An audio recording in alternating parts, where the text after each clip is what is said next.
Hello नमस्कार दोस्तों, आप सभी कैसे हो। आई होप आप सभी लोग अच्छे होंगे और आप सभी लोग अपनी मैथ की तैयारी बहुत ही अच्छे तरीके से कर रहे होंगे। दोस्तों क्लास 10th के लिए ये मोस्ट इंपॉर्टेंट क्वेश्चन है। बाकी और जितने भी क्लासेस के बच्चे हैं वो सभी इस वीडियो को देख सकते हैं, क्योंकि इस वीडियो में जो मैं बताऊँगा वो सवाल है प्रतिस्थापन विधि से कि समीकरण को कैसे हल किया जाता है। देखिए दोस्तों, ये क्वेश्चन आपको हर एग्जाम में मिलेंगे देखने को, तो आप लोग इसे बेसिक से देखिए ताकि आप लोगों को समझ में आ सके।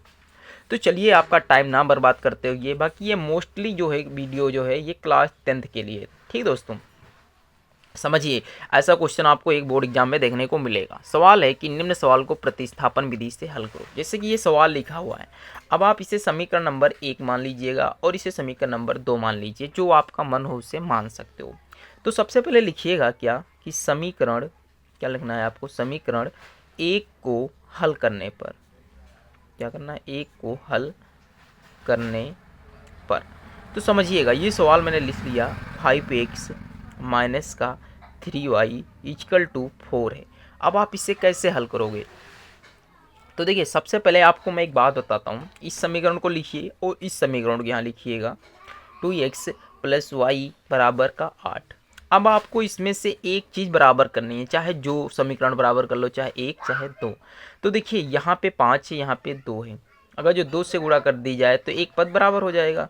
तो देखिए 2 से मल्टीप्लाई कर देते हैं, और यहाँ कितने से बराबर करोगे, यहाँ आपको कितने से बराबर करना होगा, यहाँ पे आपको बराबर ही तो करना है ना, तो 5 से करोगे गुणा। तो देखिए 2 पंचे कितना हो जाएगा, 10x माइनस का 6y और बराबर का 4 दूनी 8। समझ में आ रहा ना दोस्तों, 5 की गुणा 2 से करिए, 5 दूनी 10x प्लस का 5y और बराबर का 8 पंजे 40। ठीक दोस्तों, समझ में आ गया होगा। आई होप आप लोगों को इतना आप समझिएगा।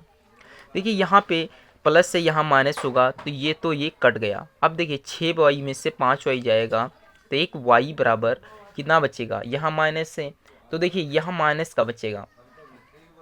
अब देखिए 8 में से 40 घटेगा तो माइनस का 32 बचेगा। कितना बचेगा, 32। इससे ये कट गया तो y का मान कितना आ गया, 32 आया। आई होप आप लोग ये भी समझ गए होंगे। अब देखिए ये तो समीकरण आपको एक y का मान प्राप्त हो गया। अब इसी का मान अगर जो आपको x का भी प्राप्त करना है तो कैसे प्राप्त करोगे, तो समीकरण 1 या 2 में रख दीजिएगा। तो समीकरण मान लीजिएगा यही 5x माइनस 3y बराबर 4। तो यहाँ लिखिएगा 5x माइनस का 3y बराबर का 4 में y बराबर 32 रखने पर, क्या y बराबर 32 रखने पर। तो देखिए 5 लिखेंगे, x लिखेंगे माइनस का 3 इंटू 32 बराबर का 4। तो देखिएगा 5x माइनस 3 दूनी 6, 3 त्रिका 9, 32 यहाँ 96 हो जाएंगे, बराबर का 4 हो जाएगा। अब देखिए 5x माइनस का 96 और ये इधर आएगा तो माइनस का 4 हो जाएगा। 96 में से 4 घटेंगे तो कितना बचेंगे, 92 बचेगा। तो 5x बराबर कितना हो जाएगा, 92। तो यहाँ से जब x की वैल्यू प्राप्त करेंगे तो 92/5 आएगा। तो भाग दीजिए, 5 एकम 5, 5 एकम 5, 4, 5 अट्ठी 40, 5 चौको 20, यानी x का जो वैल्यू प्राप्त हुआ है वो 18.4 प्राप्त हुआ है। तो दोस्तों आई होप आप लोग यहाँ से x की वैल्यू प्राप्त हो चुकी है और यहाँ से y की वैल्यू प्राप्त हो चुकी है।